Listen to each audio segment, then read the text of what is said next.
to the broadcast. And that does your confidence, guys. No field in that one. It wasn't pretty. Nice clean game, huh? And one of the factors, Kevin, that's those.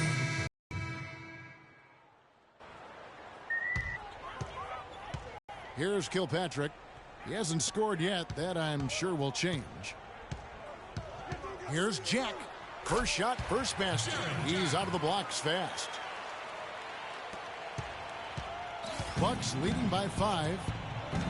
And guys, looking at Jarrett Jack, one word comes to mind: professional. I mean, he's as solid as they come. Tough, capable, experienced, and he...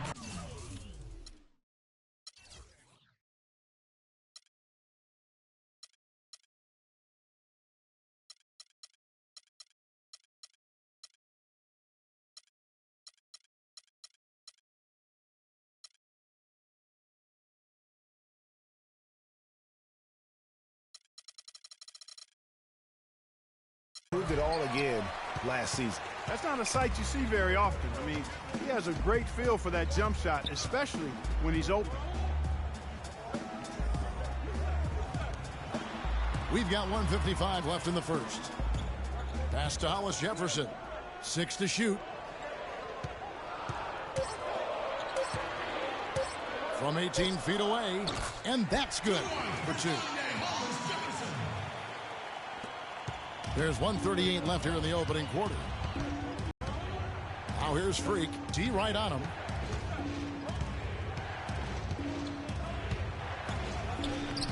Rebounded by the Nets. Well, you have to like their work on the boards, Kevin, particularly here to start the game. Yeah, I like the way they're setting the tone. Really playing with a lot of energy here at the start.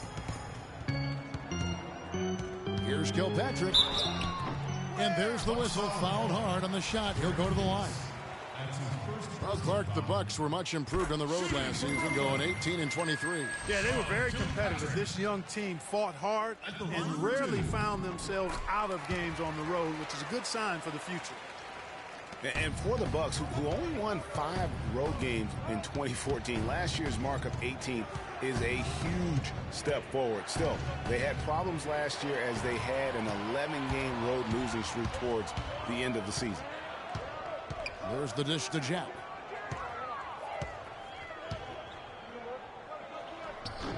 And that misses. That would have put him up. He's not necessarily a strong inside presence, but he needs to polish those chances off. And that's out of bounds. Milwaukee will retain possession. Well, I tell you, the Bucks are taking steps in the right direction on the road. The problem is the franchise hasn't had a winning record on the road since 2001. And good on the basket. Book it. Freak's got himself going there. His first points of the game on the deep ball. Nets trail by 4. Jack up on top. And stolen by Freak. It's 3-on-3 on the fast break. It's a 4-second differential between the shot clock and game clock. Passes to Bayless. Plumlee with the... Rebounded by Kilpatrick. And here they come.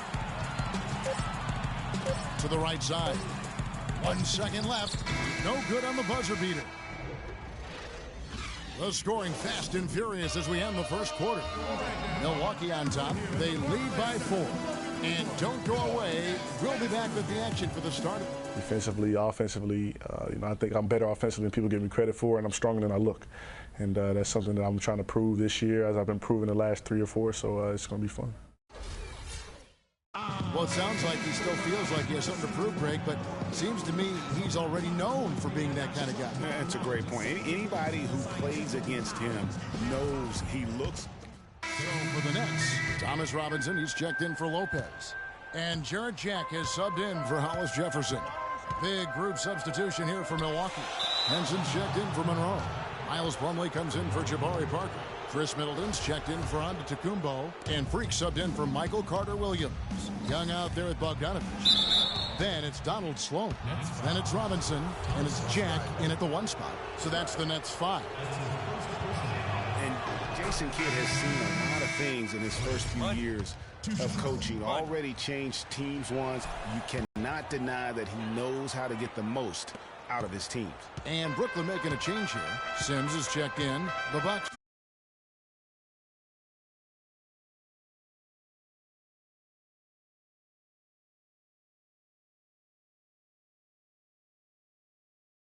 also with the sub. Bayless is checked in. Robinson sets a screen for Jack. Pass to Bogdanovich. Right wing. Clock at 6. And Jack, here we go. And count it. 2 points with a chance for one more at the free throw line. And with Kidd, the results on the floor, Greg, speak for themselves. He knows what he wants out of his players, Clark, and he keeps them accountable. And, you know, having that accountability is what made the Bucks so much better last season. Kidd is still a very young head coach, but I tell you what, he's shown me a bright future in that capacity for himself.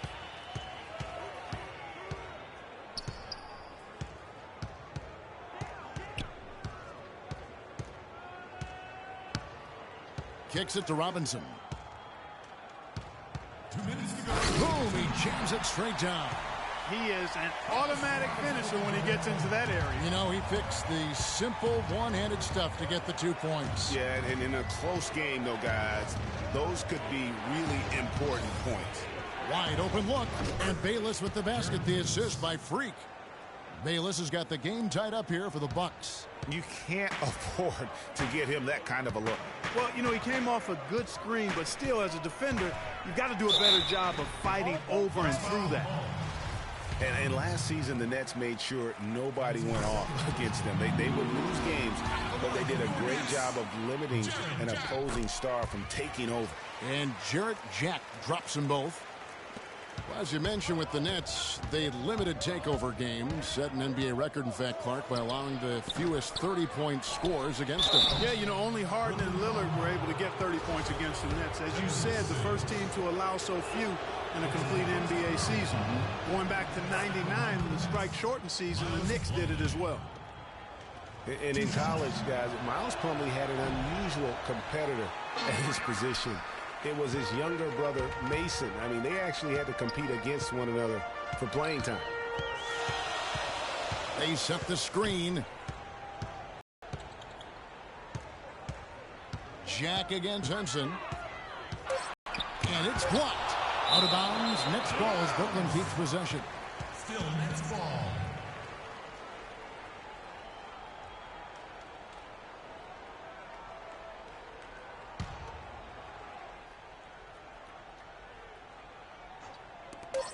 .58 seconds left here in the second.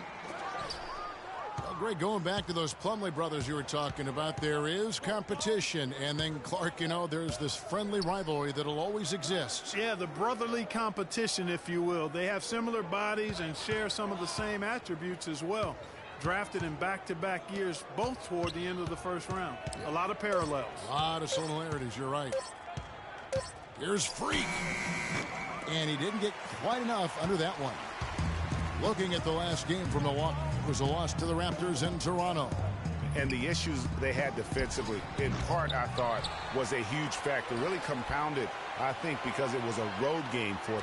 Well, you know, they gave the crowd a bunch to cheer about. And when you do that, you put yourself in a really tough position trying to come away with a road win.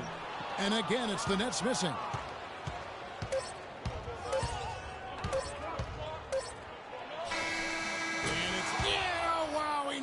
The buzzer beater. And he beats the buzzer to end the quarter. Terrific shot there. I mean, he was calm, he was poised, didn't rush it at all. You got to tip your hat to him. That was well done. And we're through the first half of basketball here, and what's been a good one. Bucks lead by 1. And now we'll send it down to Doris Burke, who's standing by courtside. Kevin, we have Brooke Lopez with us. What's the attitude you have as a team right now? Oh, it's so exciting, you know, it's really thrilling to come out with such a great group of guys every night, you know, and play basketball, you know, it's a lot of fun. Brooke, thank you very much. Kevin, over to you. Thank you, Doris, and we'll be back for the third quarter of action following halftime.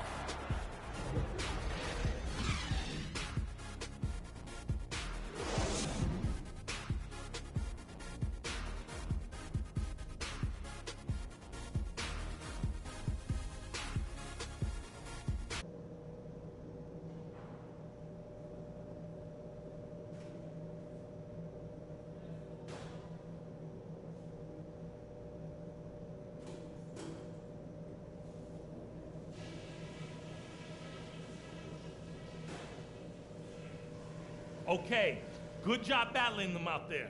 Let's talk about some crucial areas from the first half. Number one, we've done really well in limiting our turnovers. The last thing we want to do is give them extra possessions, and so far, we haven't. We did take advantage of their turnovers, I'll say that. And that was big for us. When they made a mistake and tried to give us points, we didn't let the chance slip by. And let's try to play the second half at a moderate pace. Not too slow, but not too fast that it turns into a shootout. That's not what we want. If we go out there and show the killer instinct I know we have, this is not a team that can stay with us. Let's up that intensity.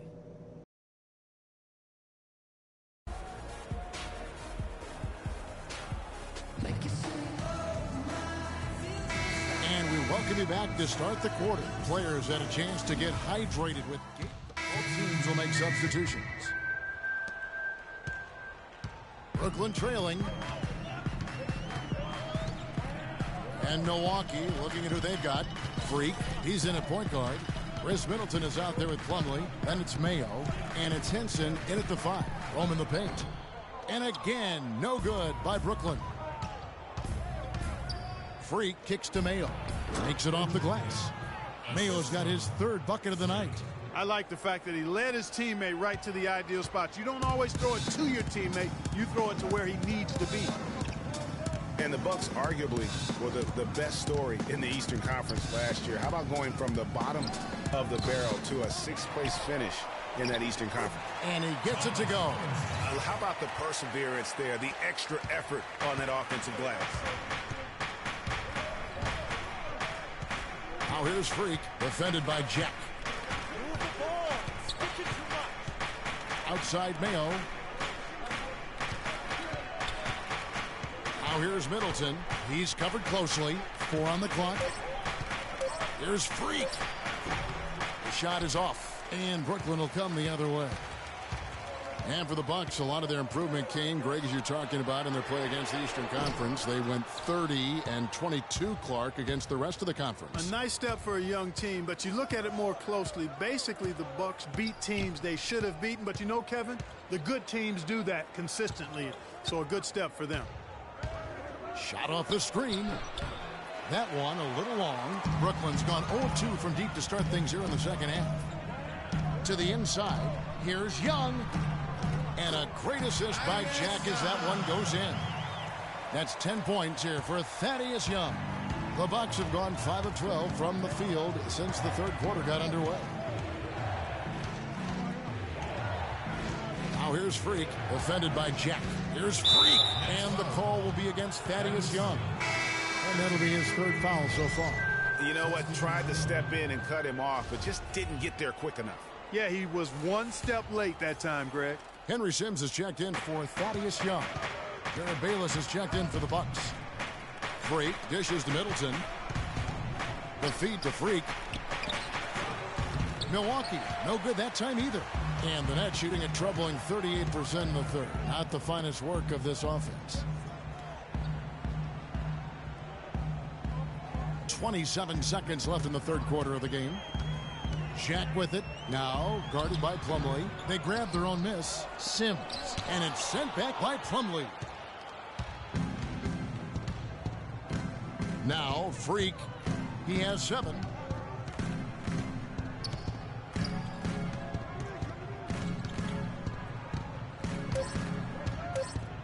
They need this one.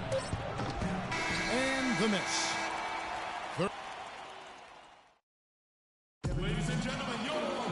We've got a great game on our hands as we welcome you back. The 4th quarter of action getting started. So it's Milwaukee picking up the win. They came in here and took care of business like they were the home team. And Kevin, how about the mental toughness that this group showed? They were never rattled at all by the opposing fans. And that'll do it, folks. This is Kevin Harlan saying thank you for watching. Now time to head over to the studio where the award-winning Ernie Johnson is with Shaq and Kenny, all standing by. Guys, take it away. The 2K Sports postgame show.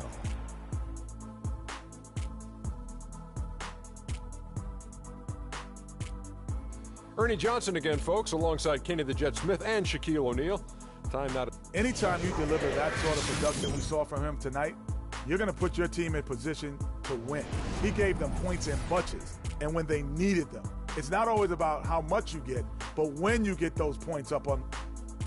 And that wraps things up, folks. Thanks for joining us. For Shaquille O'Neal, Kenny.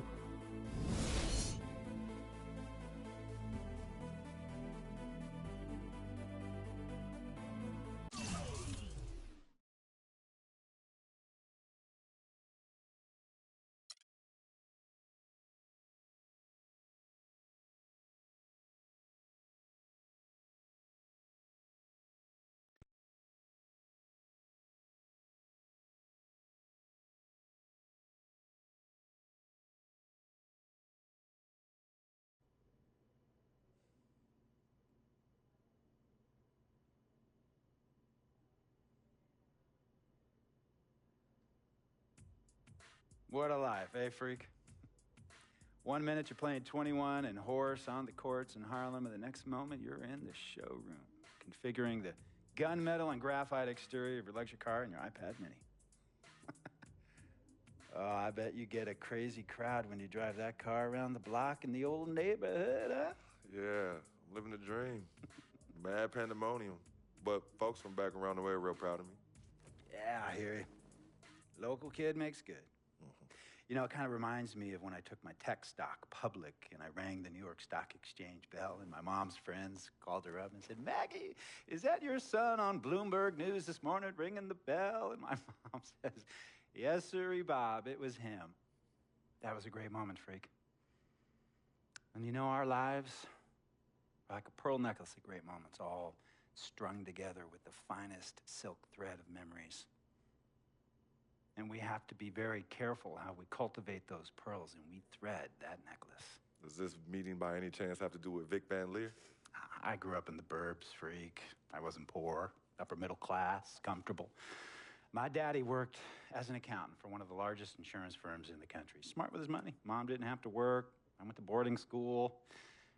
And then my dad died of a heart attack when I was a freshman at MIT. I was a movie geek, wanted to be a civil engineer, but I made my fortune by becoming a hybrid of both those interests. My dad didn't want me to be an accountant. Oh, listen to this. My best friend was a guy named Isidore. Yeah, we called him Izzy. He was one of the smartest human beings I have ever met in my life. I mean, Izzy was taking second-year college calculus courses as a high school sophomore, right? Straight-A student, full ride to MIT. Izzy had the world at his fingertips. But he was always looking for trouble, and trouble found him. He ran with the wrong crowd. And when we got to MIT, he got this great job working for a financial consulting firm in Boston. But every weekend, he would fly to Vegas. You see, Izzy had a system for counting cards in Vegas that had the big casinos on the Strip. Oh, it's stymied. He would come back to MIT with suitcases filled with $200,000 in cold cash. What? Yeah. So your man Izzy was getting hit off like that? Like a fat rat in a cheddar cheese factory, freak. Okay, so what happened to this dude Izzy? Because he's dope. No, not dope. Dead. After he'd been missing for 3 weeks, the Nevada State Police never found hide nor hair of Isidore. And our friendship took a hit when he asked me to hang out with him in Vegas, and I said I wouldn't do it because I knew he was on a dark and twisted path in his life. And yes, he was my dude. But no way was I gonna throw my life away trying to show my loyalty to a guy who really and truly didn't understand what loyalty was all about. So this meeting is about Vic. Correctamente. Okay, well, sir, Vic isn't Izzy. And why's that, freak? Well, for one thing, you and your dead friend Izzy didn't grow up poor. Me and Vic grew up in a neighborhood where we had to look over our shoulder every 2 seconds to make sure nobody was going to walk up on us and rob us. True. Izzy and I did not grow up in the hood. But we, like you, thankfully grew up in a two-parent household. But even that wasn't enough for Izzy. He wasn't satisfied. He was always looking for a 5-alarm fire when he already had the warmth and comfort of a loving family. This is not about class warfare, freak. This is about the consequences of making bad choices and risking it all when you feel like you have nothing to lose. Vic is like a brother to me, sir. But you shouldn't be Brother Vic's keeper, freak. Would a brother go looking for trouble and put your career and your livelihood at risk by getting into fights at nightclubs and seedy after-hour joints and then scream to the media, "Yeah, it's all good, I'm an FOF, friendo freak. It's all misunderstanding. Y'all be haters, don't hate my game." I don't think a brother would do that to someone they really cared about, but a guy who looked at you like a meal ticket would. No. See, you don't understand Vic. Really? I don't understand. No.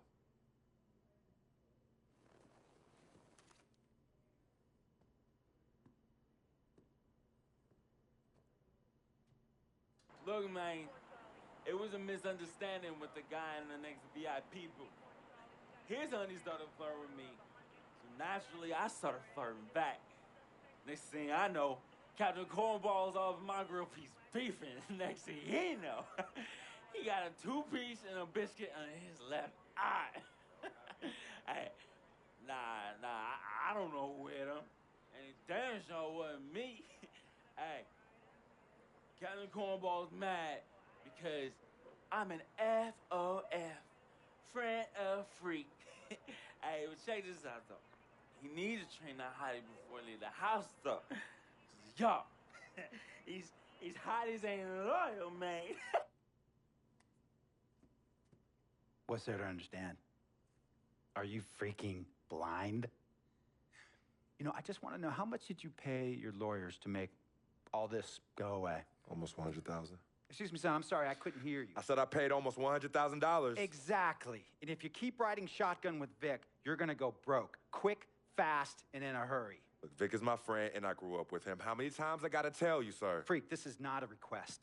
I am not asking you to do this. I am telling you to do this. And the first order of business is that Mr. Vic Van Leer is banned from traveling with you on the road. Vic is banned from the locker room. And Vic is banned from this arena. And if I catch this guy, Vic, in or anywhere near the facilities, Mr. Vic Van Leer will be arrested for trespassing. Are you serious, sir? Brother, I'm as serious as cancer. We all know that can be deadly. You know, when me and Vic were kids, playing summer tournaments at the Dome, we always imagined making it to the pros, right? And after the crowds left, just a street light was on the court, like 11:30, 12 midnight, even 1 in the morning sometimes. We used to practice player introductions, running on the court, giving dab, high-fiving the teammates. Vic, he would act as an announcer. You know, he would introduce me, announce my name on a loudspeaker, and the Jumbotron would flash my image like a little guy dressed in long shorts and a jersey. And now, fresh off his 3-game, 62-point scoring streak, the youngest player to ever do so in NBA history, Frequency Vibrations.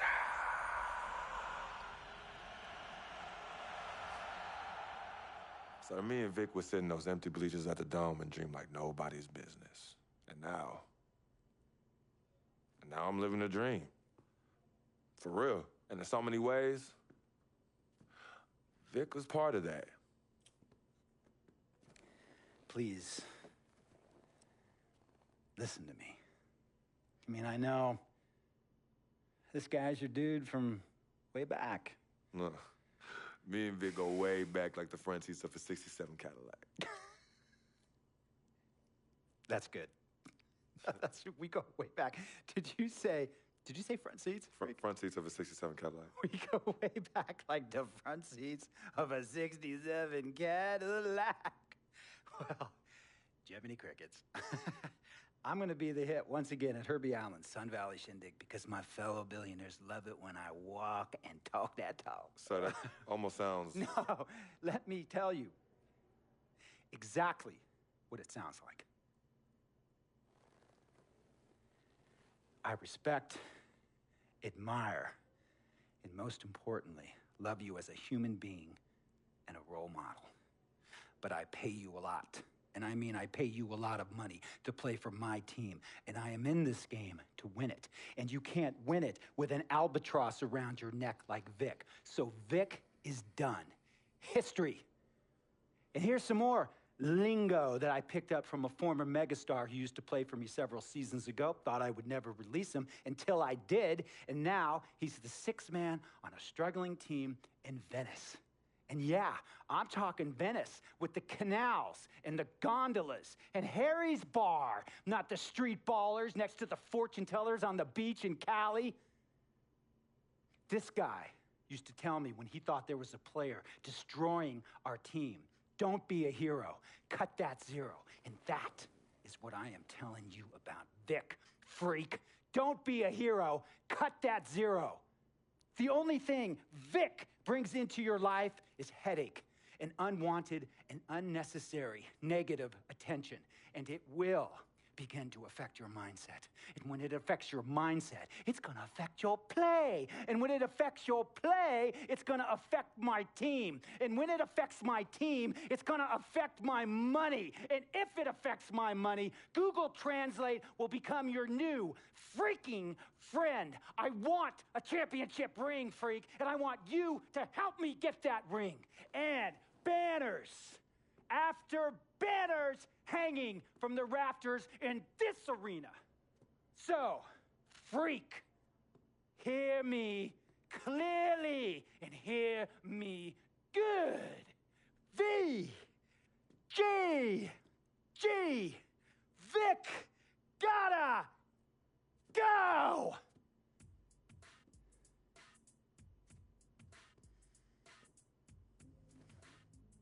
Handle your business. And remember, that contract you signed contains a morality clause, a very important clause that revolves around your conduct on and off the court, and how it can negatively impact my team. Now, I don't want you to have to learn Italian or Croatian as a second language. And hey, playing pro ball overseas, there's nothing wrong with that. But the arenas are nothing like this, nor will the money be the same. And on top of all of that, this is the US of A, the greatest freaking country in the world. Ask yourself, is Vic worth all that? Think about it. Think long, think wrong. Tell you about Vic. He has his bad rap. It's not, and I understand some of his judgments might shadow his actual character. He's not that at all. Man, Vic, let me tell you something. We actually, we have love for each other. We're brothers. Blood couldn't make us any closer at all. I mean, he has so much loyalty to me and to my family. You could see even Cece, has issues with him, but he still loves her. He still loves her.